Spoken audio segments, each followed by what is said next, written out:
नमस्कार दोस्तों, स्वागत है आपके हमारे यूट्यूब चैनल पर। अगर आपके पास हरियाणा लेबर डिपार्टमेंट की लेबर कॉपी या लेबर कार्ड है, आपके घर में बच्चे पढ़ रहे हैं या आप अपनी लेबर कॉपी से मिलने वाले किसी लाभ का इंतजार कर रहे हैं, तो आज की वीडियो आपके लिए बहुत ज़रूरी है। क्योंकि पिछले काफ़ी समय से एक ही सवाल बार बार सामने आ रहा है। लेबर डिपार्टमेंट हरियाणा की वेबसाइट आखिर कब शुरू होगी? लेबर कॉपी के ऑनलाइन काम कब शुरू होंगे? बच्चों की पढ़ाई से जुड़े फॉर्म कब भरे जाएंगे?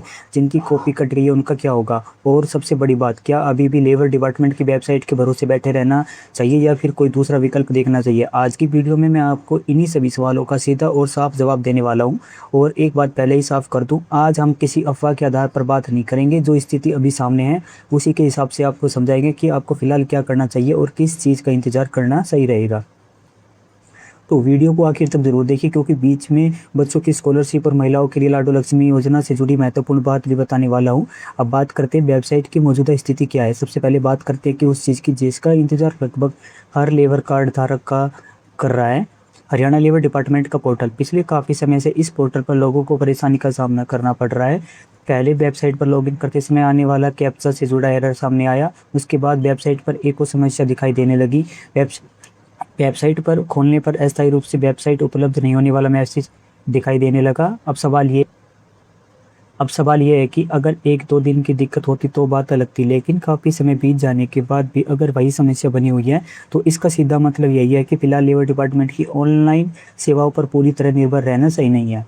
बहुत से भाई बहन रोज वेबसाइट चेक कर रहे हैं। कई लोग सीएससी सेंटर या दूसरे सेंटर पर जाकर पूछ रहे हैं कि भाई, बच्चों के शिक्षा वाले फॉर्म कब लगेंगे, लेबर कॉपी का काम कब शुरू होगा, रिन्यूअल कब होगा, जो कॉपी कट गई है उसका क्या होगा। तो यहाँ सबसे ज़रूरी बात आपको समझनी है, फिलहाल वेबसाइट से जुड़े कामों के शुरू होने की कोई पक्की तारीख सामने नहीं है। ठीक है, कहने पर कि बस कल से वेबसाइट चल जाएगी, अगले 2 दिन में फॉर्म लग जाएंगे, ऐसी बातों पर आंख बंद करके भरोसा मत कीजिए। बच्चों की पढ़ाई और स्कॉलरशिप वालों के लिए ज़रूरी बात अब आते हैं सबसे ज़रूरी मुद्दे पर, बच्चों की पढ़ाई। काफ़ी ऐसे निर्माण मजदूर परिवार है जिनके बच्चे 10वीं 12वीं ग्रेजुएशन या आगे की पढ़ाई कर चुके हैं और वे लेबर डिपार्टमेंट की स्कॉलरशिप का इंतजार कर रहे हैं। एक लेकिन अगर पोर्टल पर अभी भी काम नहीं हो रहा है, तो सिर्फ उसी के भरोसे बैठे रहने से आपका समय निकल सकता है। इसलिए जिन बच्चों की पात्रता बनती है उनके लिए डॉक्टर भीमराव अंबेडकर स्कॉलरशिप जैसे उपलब्ध विकल्प को जरूर देखना चाहिए। अगर आपके बच्चे ने 10वीं या 12वीं पास की है, ग्रेजुएशन की है या पोस्ट ग्रेजुएशन की है, तो अपनी पात्रता और आवेदन की स्थिति जरूर चेक करें। यहाँ एक बात बहुत ज़रूरी है, मैं यह नहीं कह रहा कि हर व्यक्ति को बिना पात्रता देके फार्म भर देना चाहिए। आपको पहले यह देखना है कि आपकी कैटेगरी, पढ़ाई और बाकी शर्तें उस स्कॉलरशिप के अनुसार पूरी होती है नहीं। लेकिन सिर्फ इसलिए कि आपकी लेबर कॉपी की वेबसाइट बंद है, आपको अपने बच्चों के दूसरे उपलब्ध स्कॉलरशिप विकल्पों को छोड़ना नहीं चाहिए। एक योजना के पोर्टल का इंतजार करते करते दूसरे मौके को हाथ से मत जाने दीजिए। लेबर स्कॉलरशिप और दूसरी स्कॉलरशिप में अंतर। अब बहुत से लोग पूछेंगे कि अगर लेबर डिपार्टमेंट में बच्चों को ज़्यादा लाभ मिलता था तो फिर दूसरी स्कॉलरशिप क्यों देखें? बात बिल्कुल सही है। लेबर डिपार्टमेंट की कुछ स्कॉलरशिप में मेधावी बच्चों के लिए अलग अलग स्तर पर आर्थिक सहायता का प्रावधान रहा है और कुछ मामलों में राशि दूसरी योजनाओं की तुलना में ज़्यादा हो सकती है। लेकिन समस्या ये है कि अगर उस योजना का पोर्टल ही फिलहाल काम नहीं कर रहा, तो सिर्फ राशि ज़्यादा होने की वजह से उसी का इंतजार करते रहना व्यवहारिक सही नहीं है।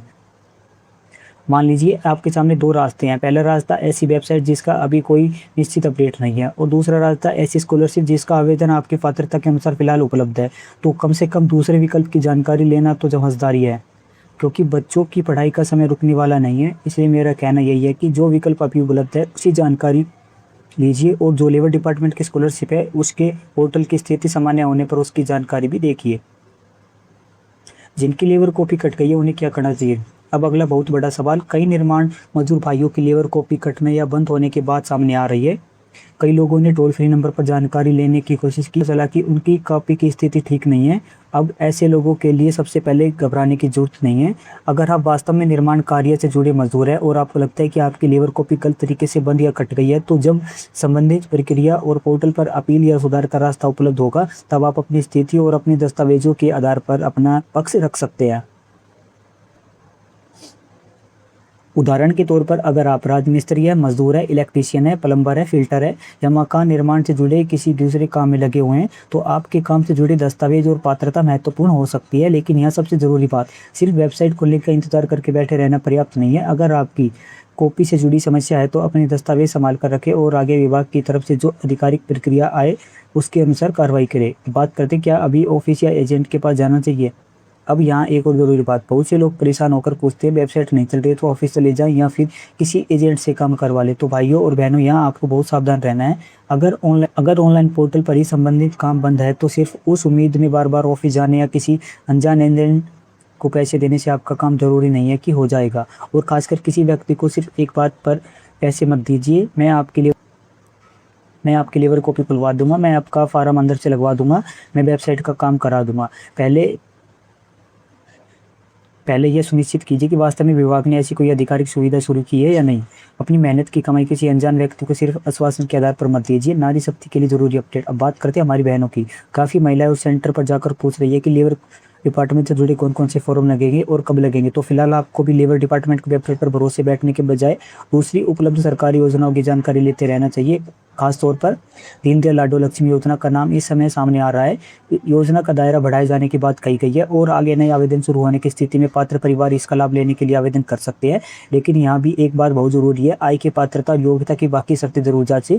अगर आपकी फैमिली आईडी में निर्धारित समय सीमा के अंदर आय दर्ज है तो योजना के नियमों के अनुसार पात्रता बनने पर आवेदन किया जा सकता है। जरूर अगर आपके परिवार के लिए कोई दूसरी सरकारी योजना उपलब्ध है और आप उसकी शर्तें पूरी करते हैं तो उसकी जानकारी भी ज़रूर लेते रहिए। क्या लेबर डिपार्टमेंट की वेबसाइट जल्द शुरू होगी? अब सबसे ज़्यादा पूछे जाने वाले सवाल, भाई वेबसाइट कब चलेगी? इसका सबसे ईमानदार जवाब यही है कि जब तक विभाग की तरफ से कोई स्पष्ट आधिकारिक तारीख नहीं आती तब तक किसी भी व्यक्ति के पास सुनिश्चित तारीख बताने का अधिकार नहीं है। कई लोग अलग अलग तारीखें बताते रहते हैं, कोई कहता है अगले हफ्ते शुरू होगी, कोई कहता है 2 दिन में शुरू होगी। लेकिन हमें ऐसी बातों पर भरोसा करने के बजाय आधिकारिक अपडेट का इंतजार करना चाहिए, क्योंकि पिछले काफ़ी समय से वेबसाइट से जुड़ी समस्या बनी हुई है। और अगर वेबसाइट खुल भी जाती है तब भी ज़रूरी नहीं कि उसी दिन लेबर कॉपी रिन्यूअल स्कॉलरशिप या बाकी सभी सेवाओं पूरी तरह शुरू हो जाए। इसलिए उम्मीद जरूर रखिए, लेकिन आपकी काफ़ी योजनाओं और ज़रूरी कामों को सिर्फ इसी इंतजार में मत रोकिए। करते हैं यूनियन और संगठनों की कोशिशों के बावजूद स्थिति। निर्माण मजदूरों से जुड़े संगठन और यूनियन भी अभी अपनी तरफ से मुद्दे उठाते रह रहे हैं। निर्माण मजदूरों के हितों के लिए जुड़े संगठनों द्वारा अपनी मांगों को सरकार और विभाग तक पहुंचाने के प्रयास किए गए हैं। आंदोलन और दूसरे स्तर पर भी आवाज़ उठाई गई है, लेकिन आम मजदूर के लिए सबसे बड़ी समस्या यही है कि उसे अपनी काम और लाभ से जुड़ी स्पष्ट जानकारी चाहिए। इसलिए आपको किसी भी आंदोलन या संगठन की खबर के साथ साथ सबसे ज़रूरी चीज़ देखनी है, क्या विभाग की तरफ से कोई आधिकारिक अपडेट आई है? नहीं। जब तक आधिकारिक जानकारी नहीं आती तब तक सोशल मीडिया पर चल रही हर तारीख और हर दावे को सच मान लेना सही नहीं है। अभी आपको क्या करना चाहिए? अब इस पूरी वीडियो की सबसे ज़रूरी बात एक बार बिल्कुल आसान भाषा में समझ ली। नंबर 1, अगर आपकी लेबर कॉपी से जुड़ा ऑनलाइन काम है तो फिलहाल वेबसाइट की स्थिति को ध्यान में रखिए और बार बार परेशान मत होइए। नंबर 2, अगर आपके बच्चों की पढ़ाई से जुड़ी पात्रता बनती है तो डॉक्टर भीमराव अम्बेडकर स्कॉलरशिप जैसे उपलब्ध विकल्पों की जानकारी जरूर लीजिए। नंबर 3, अगर आपकी लेबर कॉपी कट गई है और आप वास्तव में निर्माण कार्य से जुड़े हैं तो अपने जरूरी दस्तावेज सुरक्षित रखिए और आधिकारिक प्रक्रिया जानने पर अपना पक्ष रखिए। नंबर 4, किसी अनजान एजेंट को सिर्फ वेबसाइट खुलवाने या काम कराने के नाम पर पैसे मत दीजिए। नंबर 5, महिलाएं भी लाडो लक्ष्मी योजना समेत अपने लिए उपलब्ध जानकारी योजनाओं की पात्रता जरूर चेक करें। और सबसे महत्वपूर्ण, किसी भी योजना की अंतिम पात्रता और आवेदन की तारीख हमेशा आधिकारिक जानकारी से ही कन्फर्म करें। तो दोस्तों, कुल मिलाकर अभी स्थिति यही है कि हरियाणा लेबर डिपार्टमेंट की ऑनलाइन सेवाओं को लेकर लोगों को इंतजार करना पड़ रहा है और फिलहाल कोई ऐसी निश्चित तारीख सामने नहीं है जिस पर हम कह सके कि इतने दिन बाद वेबसाइट पूरी तरह शुरू हो जाएगी।